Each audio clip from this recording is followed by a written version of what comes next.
Irmãos, como eu estava falando, guerras, né?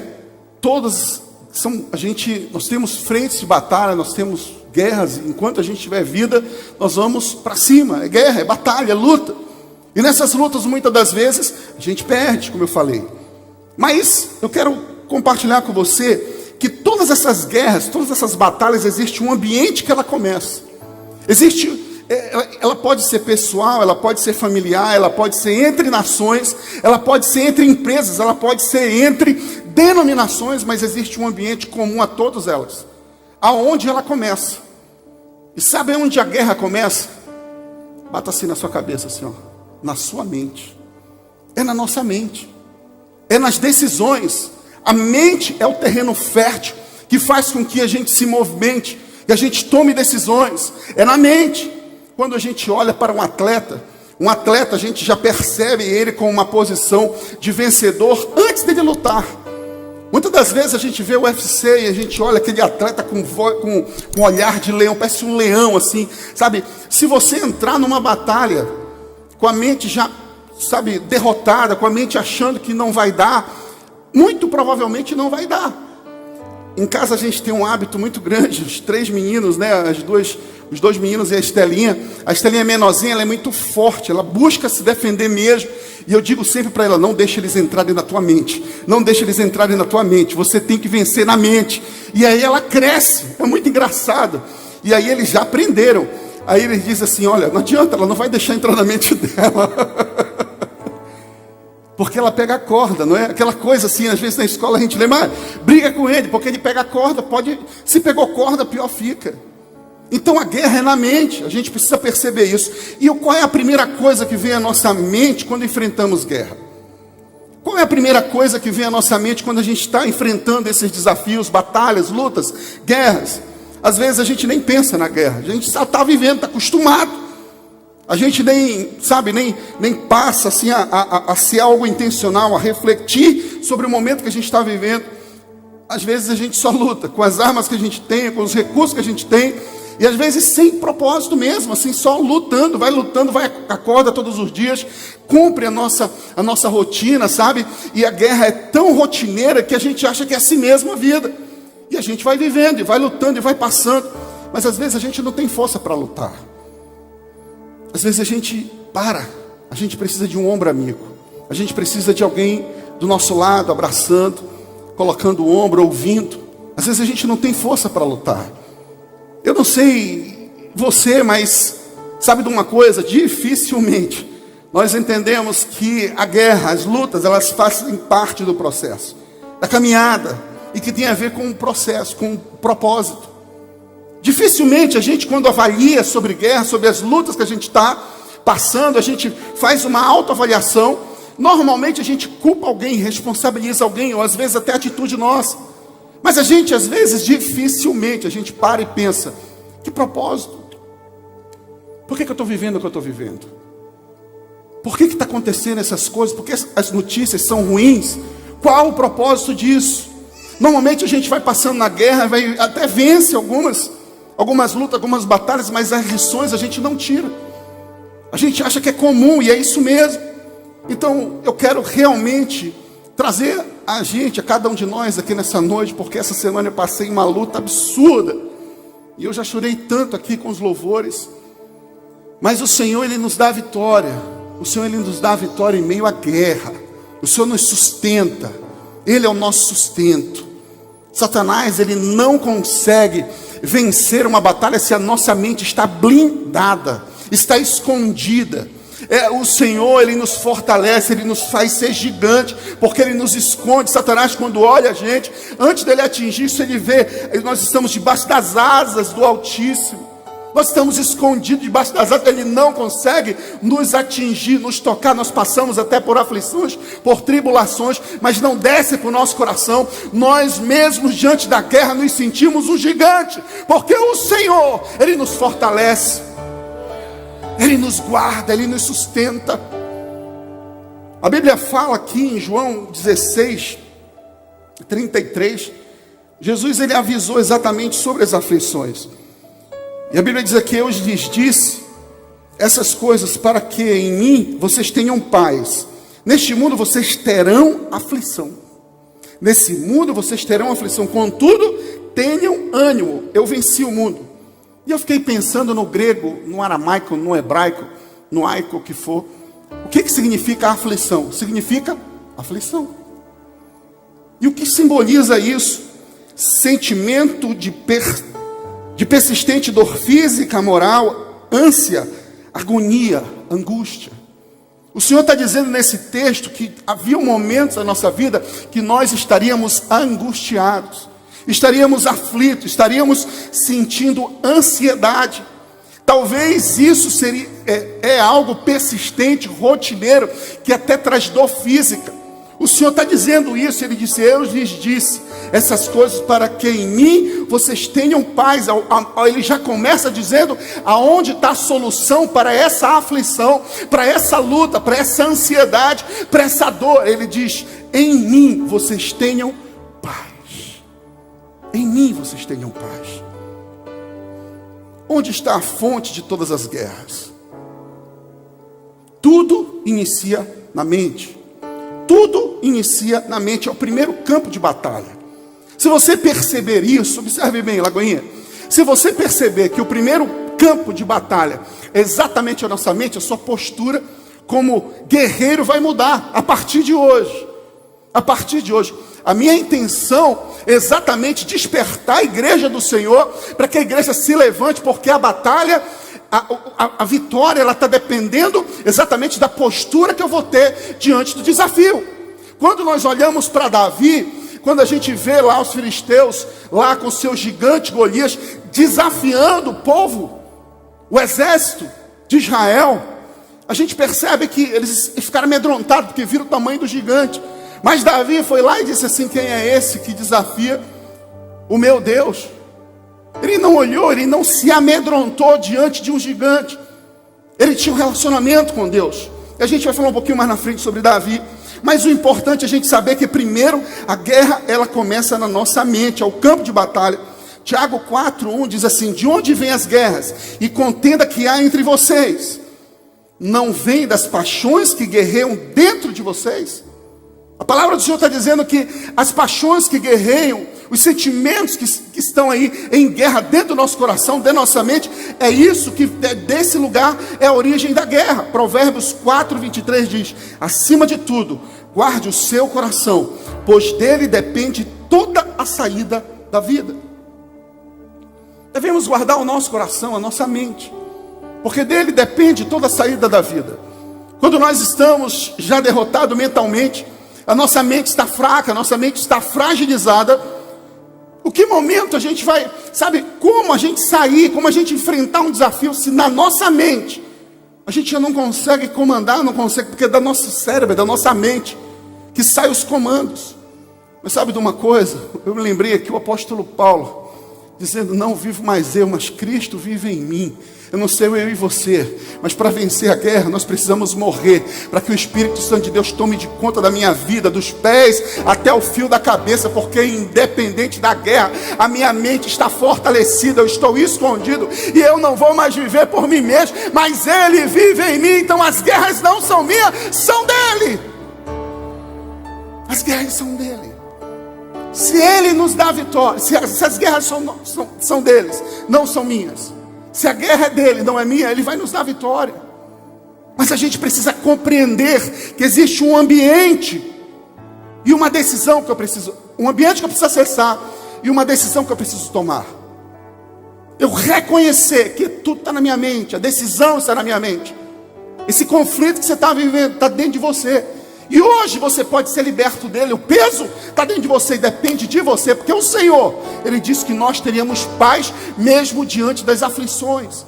Por que a gente não está vivendo tendo paz? Por que a gente não está tendo essa realidade da paz?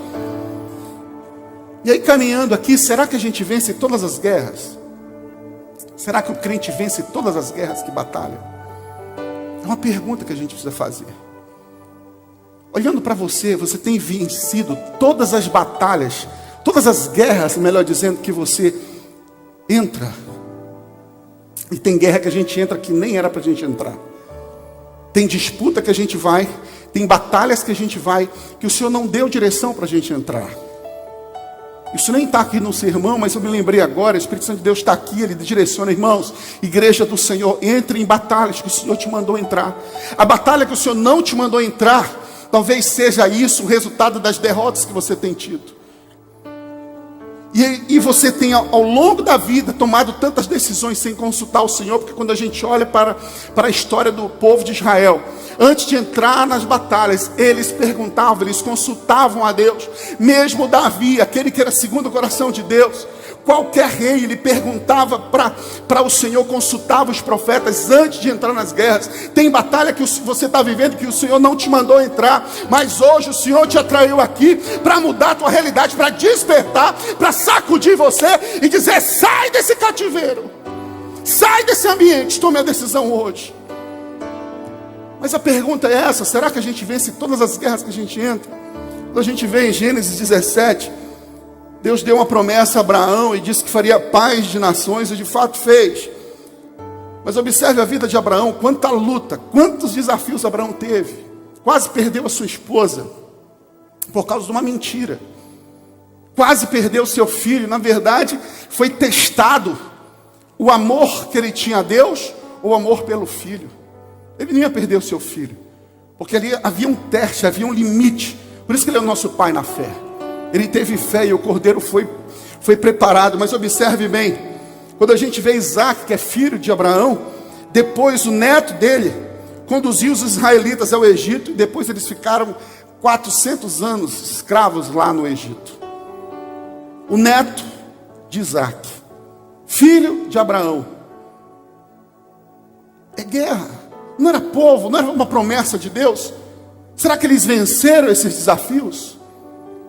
Aos nossos olhos e aos olhos deles naquela época, era uma derrota, porque foram presos. Quantas derrotas teve o povo de Deus? Observe bem Daniel. Irmãos, a gente já sabe o final da história, mas o que eu quero te fazer pensar é com a cabeça daquela época. Como alguém foi julgado e condenado injustamente e teve uma pena capital. Imagina chegando a notícia na tua casa de um resultado de julgamento injusto. E o julgamento não era uma prisão, não era algo que passageiro, mas era uma pena capital, uma pena de morte. Foi o que chegou para Daniel.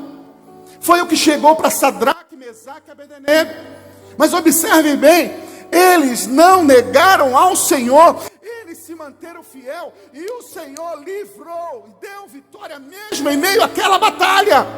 Eles não deixaram de passar pela cova do leão e nem pela fornalha. O Senhor deu vitória, mas o sentimento que vem, eu quero que você pense nisso. Qual foi, no meu entendimento, qual foi a decisão? O que foi que fez com que Daniel tivesse vitória? Primeiro, Deus sempre quer dar vitória ao seu povo, porque Deus é um pai amoroso, que cuida, que ama e que dá um pão em vez de cobra. Mas sabe de uma coisa? Muitas das vezes nós somos teimosos, nos afastamos da vontade de Deus. Ele precisa nos alinhar, e muitas das vezes também Ele precisa fortalecer a nossa fé, porque há um propósito. Não, crente, a igreja do Senhor não passa por tribulação se não houver propósito. Então eu preciso que te dizer algo. Pergunte para o Senhor qual é o propósito da prova, do desafio que você está passando, da guerra que você está passando. Existe um propósito. Não passe desapercebido. Não ache que você é passageiro. Você não é passageiro, você é agente ativo, é um agente de transformação. O Senhor está no barco e não vai naufragar. Não vai naufragar. O Senhor está no barco da tua família, da tua empresa, da tua casa, daquilo que você faz. Se o Senhor está no barco, e você vai ter vitória. Mas você precisa ter vitória antes na mente. A sua mente precisa mudar. Mente de vencedor, mente que filho de Deus, mente de nação santa, raça eleita, propriedade, povo exclusivo do Senhor. Mente de vencedor, mente de mais que vencedor. A guerra não é para te paralisar, é para te fortalecer. Há um propósito. Pergunte para o Senhor. Eu fico imaginando Daniel então recebendo a notícia. Sadraque, Mesaque e Abednego, os três tomaram a decisão de não se curvar, e não se curvaram. Mas o que aconteceu? Eles foram lançados na fornalha. E talvez aos olhos daquele povo, talvez não, é evidente, aos olhos daquele povo eles foram derrotados. Mas aos olhos deles que estavam com Cristo, eu fico imaginando, gente, eu fico imaginando isso. Imagina uma nação inteira vendo uma live, a Globo News, a Globo, a CNN, a Jovem Pan, todas as transmissões, as emissoras de televisão do país, sabe, da nação, mostrando 3 que foram condenados, e está todo mundo olhando, curioso, para saber o que vai acontecer com aqueles 3. E um monte de youtuber e um monte de pessoal que faz live, de influência, olhando e dizendo, fazendo selfie, dizendo, lá vai eles. Eles vão ser mortos, vão ser consumidos. Inclusive, o rei aqui me deu um furo de reportagem. Sabe o que foi? Eles aumentaram a temperatura do fogo. Inclusive, outro furo de reportagem, fizeram uma selfie, talvez, quando o camarada que foi levar e foi morto. Olha o que aconteceu. E aí, eles estão lá entrando na fornalha. Quem estava com eles foi morto. Eles entraram na fornalha. E a selfie continuou. E a filmagem continuou. E a transmissão continuou. E o rei, que tinha autoridade, era autoridade naquela época, disse, o que aconteceu? Não lançamos 3, eu estou vendo 4.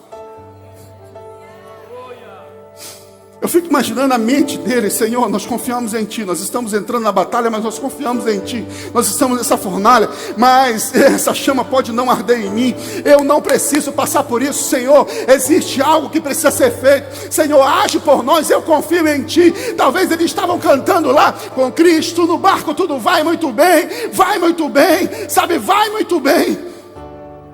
Eles estavam adorando ao Senhor, confiando no Pai.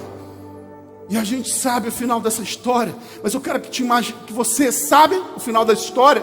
Mas eles não sabiam. Eles estavam passando pela luta, pelo desafio. Mas olha a mente desses homens. Como se esconderam. Como foram fortalecidos através do Senhor. Por causa da fé.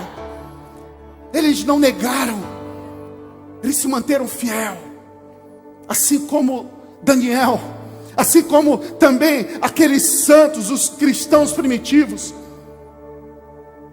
Quando Nero mandava tocar fogo e usava as pessoas como vela para incendiar, para clarear a cidade. Queridos, eu não sei se você está compreendendo, mas tantas vezes tentaram contra a igreja do Senhor, quantas vezes tentaram contra as promessas do Senhor, quantas vezes se levantaram e todos um por um caíram. O evangelho continua firme, transformando vidas. O evangelho continua firme. A palavra de Deus continua firme, nos fortalecendo, gerando fé, transformando homens, mulheres, prostitutas, ex-traficantes. O Senhor tem feito, as obras de Satanás têm sido desfeitas pelo poder que há na palavra de Deus. Na palavra de Deus. Essa palavra é fundamento para a nossa vida. Precisa ser fundamento para a nossa vida. Fico pensando em José, quando foi vendido pelos irmãos, foi esquecido ali, jogado no poço. Fique imaginando, querido, seus irmãos, a sua família, os nossos irmãos, a nossa família, aquela que tem sangue do meu sangue, venderam. É a traição mais dura, são as feridas mais duras. Eu não sei você, mas talvez você esteja enfrentando esse desafio. As feridas mais duras, as pessoas que têm mais ferido você, tem mais tocado você, são pessoas que você ama, são pessoas do teu relacionamento, são pessoas da tua família. Ei, mas o Senhor te atraiu aqui para te dizer, filho, não precisa, você pode até se irar, mas você não precisa pecar. Eu levei sobre mim essa injustiça, esse sentimento. Descansa em mim, eu vou acalmar a tempestade, eu posso reconciliar, eu posso trazer de volta. Eu posso fazer aquilo que você não sabe e não pode. Só precisa confiar. Tenha a mente forte, não deixa Satanás entrar na sua mente, no seu coração. Não deixa. Não permita. Nós já sabemos o resultado da história de José. Ele foi governador do Egito e foi provedor da família que vendeu ele. Os irmãos, a gente já sabe essa história. Também Davi, o homem segundo o coração de Deus, o homem que conhecia de adoração, o homem que se quebrantava diante de Deus. Quando Davi foi perseguido por Saul, Davi também foi perseguido pelo seu próprio filho. Quantas vezes, em 2 Samuel capítulo 12, verso 16 diz: e Davi implorou a Deus em favor da criança. Ele jejuou e, entrando em casa, passou a noite deitado no chão. Os oficiais do palácio tentaram fazê-lo levantar-se do chão, mas ele não quis e recusou comer. 7 dias depois, a criança morreu. 7 dias depois, a criança morreu. Queridos, essa semana nós passamos por um momento muito desafiador. Acho que a maioria da igreja sabe que minha esposa, a gente estava grávido. Ela teve filho. Ficou grávida, melhor dizendo. E nós fizemos uma festa. Foi uma surpresa para a gente. E a gente já ficou pensando, vamos ter que mudar de casa. Vamos ter que trocar de carro, porque isso aqui é só 5 lugares, tem que botar um de 7, porque a família cresceu. A Estelinha dizia assim, olha, a bochechinha deve ser vermelhinha. A Estela já estava sendo ciumenta, dizendo assim, mas eu sou a caçula, eu vou perder? Vou deixar de ser caçula? E eu orava e abençoava a barriga da minha esposa. A gente saiu, nós tivemos 7 dias de férias. E a gente ficou assim, preocupado e tudo com muito carinho, muito cuidado.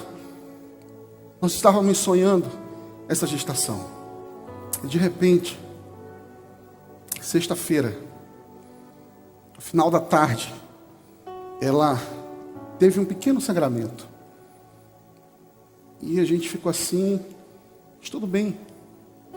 À noite eu acordei, de sexta para sábado, eu acordei e ela estava saindo sangue, perdendo muito sangue no banheiro.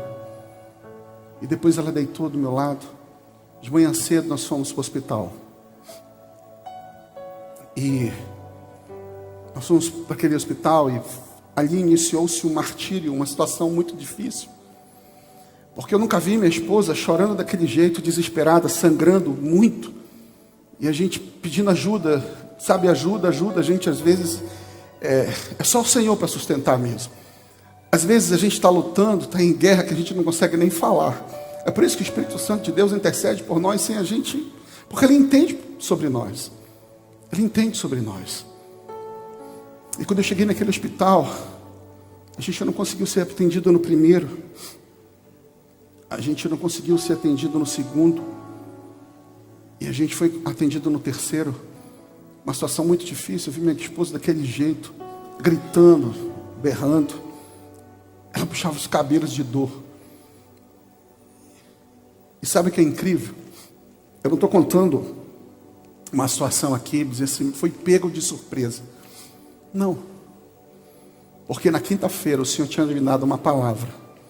Quinta-feira o Senhor tinha me dado uma palavra que eu confesso a vocês que eu não entendi quando Deus me deu. Tiago 4:7. Tiago 4:7, o Senhor disse assim, portanto, submetam-se a Deus, resista ao diabo, e ele fugirá de vós.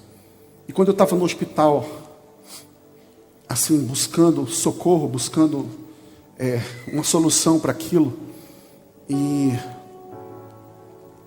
antes de vir setas do inimigo, porque você nesse momento, o inimigo ele está ali, ele é nojento, ele é covarde. Satanás é covarde. Ele se aproveita dos momentos de fragilidade, começa a lançar dúvida no teu coração. Quem é você? Você não prega da fé? Quem é você? Como assim tu é pastor, camarada? Olha o que tu está passando, tu é igual a qualquer um aqui. Aquela ali está chorando, tua esposa também, ela está perdendo sangue. Na hora, o Espírito Santo falou comigo, soprou no meu ouvido. Submeta-se a Deus, resistiu o diabo, e ele fugirá de vós. Na hora fez sentido esse texto.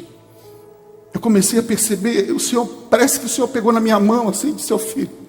Olha para Davi. Davi perdeu também. Eu falei de Sadraque, Mesaque e Abednego exatamente porque o Espírito Santo pegou na minha mão e me fez lembrar. O Senhor me fez lembrar de Daniel. Tudo isso que eu preguei até agora foi o Espírito Santo pregando para mim lá no hospital, enquanto a minha esposa chorava, enquanto minha esposa estava ali. Então eu fiquei em paz. Eu não briguei com ninguém. Eu não chamei a atenção de nenhuma enfermeira, pelo contrário, eu estava dizendo: olha, senhora, vocês poderiam melhorar os processos aqui, inclusive eu posso ajudar vocês. Vocês poderiam agilizar isso aqui, esse processo, assim, o fluxo de vocês poderiam melhorar para humanizar mais. Você imagina a situação daquela, e o Senhor começou a me dar sabedoria, eu comecei a falar, ela ficou me olhando, sabe que você tem razão. Eu disse, então, gente, até que chegou o momento da ultrassom, e foi confirmado mesmo a perda do meu filho. Nós perdemos. E eu fiquei pensando, as pessoas postam as vitórias, a gente não posta a derrota. Eu não postei nada porque eu achei que é algo tão íntimo, e eu queria primeiro falar para a minha igreja, para a minha família. Eu queria conversar com vocês. Eu queria dizer para vocês que o Senhor me levantou como pastor de vocês, mas eu tenho carne, eu também sofro, eu também tenho dúvida, mas eu também tenho um Deus. Eu tenho um Deus que é todo poderoso.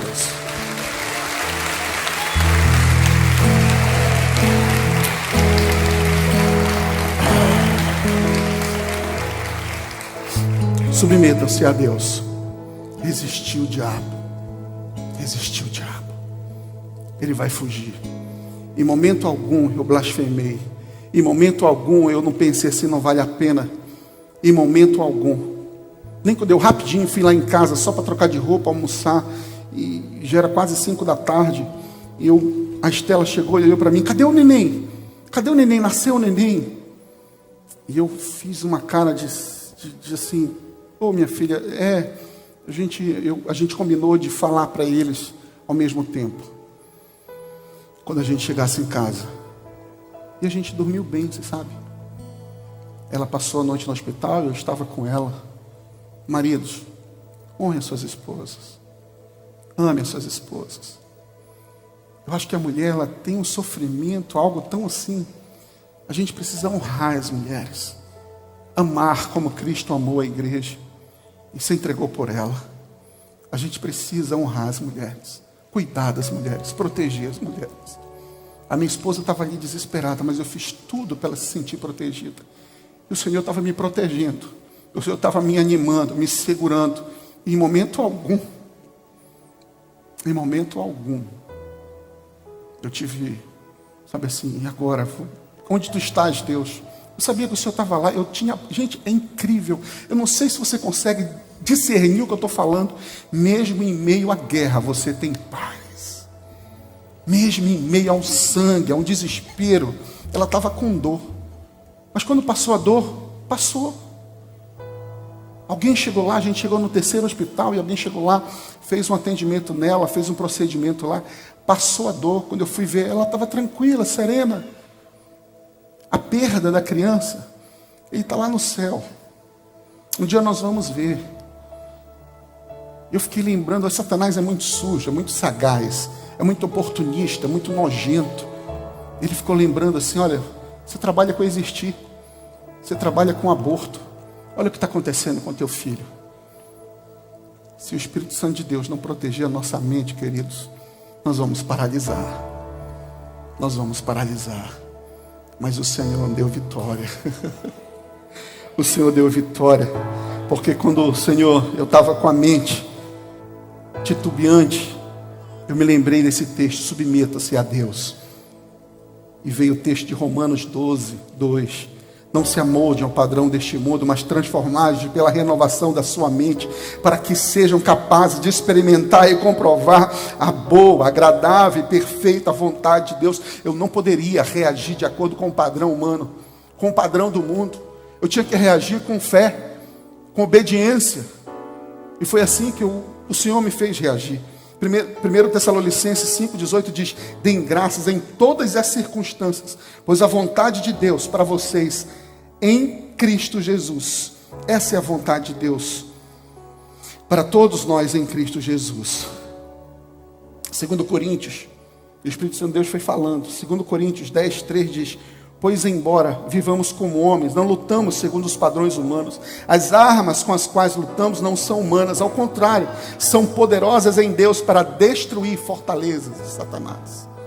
Salmos 144, verso 1 diz: bendito seja o Senhor, a minha rocha, que treina as minhas mãos para a guerra e os meus dedos para a batalha. Segundo Timóteo 2, 1, 4 diz: portanto, você, meu filho, fortifique-se na graça que há em Cristo Jesus, e as palavras que me ouviu dizer na presença de muitas testemunhas, confias aos homens fiéis que sejam também capazes de ensinar aos outros. Suporte comigo os meus sofrimentos como bom soldado de Jesus Cristo. Nenhum soldado se deixa envolver pelos negócios da vida civil, da vida comum, já que deseja agradar aquele que o alistou. O Senhor me alistou! E eu não vou recuar, e você não vai recuar. Nós somos a igreja do Senhor. A nossa mente precisa estar fortalecida. E o último texto, em Efésios capítulo 6, verso 10 diz: finalmente, fortaleçam no Senhor o seu forte poder. Vistam toda a armadura de Deus para poderem ficar firmes contra as ciladas do diabo. Pois a nossa luta não é contra pessoas, mas contra poderes e autoridades, contra os dominadores deste mundo de trevas, contra as forças espirituais do mal e das regiões celestiais. Por isso, vistam toda a armadura de Deus para que possam resistir no dia mal, permanecer inabaláveis depois de terem feito tudo. Assim, mantenham firme, cingidos no cinturão da verdade, vestindo a couraça da justiça e tendo os pés com a prontidão do evangelho da paz. Além disso, usem o escudo da fé, com o qual vocês poderão apagar todas as setas inflamadas do inimigo, do maligno. Use o capacete da salvação e a espada do Espírito, que é a palavra de Deus. Orem no Espírito todas as ocasiões, com toda oração e súplica. Tendo isso em mente, estejam atentos e perseverem na oração por todos os santos. Irmãos, para lidar com a perda, nós precisamos entrar nesse nível de dependência de Deus. Eu não sou melhor que você. Eu também tenho minhas dúvidas, os meus medos. Mas o Espírito Santo de Deus, que habita em nós, Ele se preocupa conosco, Ele avisa antes e nos sustenta durante, e alegra depois, conforta depois. Ele é o nosso consolador, Ele nos consola. Eu não sei o que você perdeu, mas se até hoje você na sua casa, na sua vida, tem se arrastado por causa de uma perda, hoje é a noite do Senhor libertar você, tirar desse lugar de cativeiro em nome de Jesus. Mas quando a gente olha para a reação de Davi diante da perda, quando a notícia veio, Davi orou, adorou, estava ali clamando a Deus. E quando ele percebeu os soldados ali cochichando, ele percebeu que o fim, ele percebeu que a criança tinha morrido. Segundo Samuel 12:20 diz: então Davi levantou-se do chão, lavou-se, perfumou-se, trocou de roupa, depois entrou no santuário do Senhor e adorou, e voltando ao palácio pediu que lhe preparasse uma refeição. Davi adorou. Irmão, na perda, para lidar com perda, adore. Para lidar com perda, esteja nesse ambiente de intimidade com o Senhor, porque a adoração nos fortalece. Não é porque Deus precisa de adoração. A adoração no céu para Deus 24 horas ininterruptamente. Ei, esse ambiente de adoração é para nos fortalecer, porque a gente começa a se parecer com aquele que a gente adora. Ei, quando a gente adora o Senhor, quando a gente entrega a nossa adoração, quando Ele é número 1 na nossa vida, as coisas desse mundo não conseguem nos atingir, porque Ele nos esconde, Ele nos alimenta, Ele nos faz transcender, andar sobre as águas, Ele nos dá a vitória, mesmo em meio à guerra e aparente derrota. Quando a gente percebe a reação de Jó, que perdeu tudo, vieram tantas notícias ruins, uma atrás da outra, e Jó no capítulo 1, verso 20 diz: ao ouvir isso, a última notícia ruim, Jó levantou-se, rasgou o manto e rapou a cabeça, então prostrou-se no chão em adoração e disse: saí nu do ventre da minha mãe e nu partirei. O Senhor deu, o Senhor levou, louvado seja o nome do Senhor. Em tudo isso Jó não pecou, nem nada culpou a Deus. A adoração,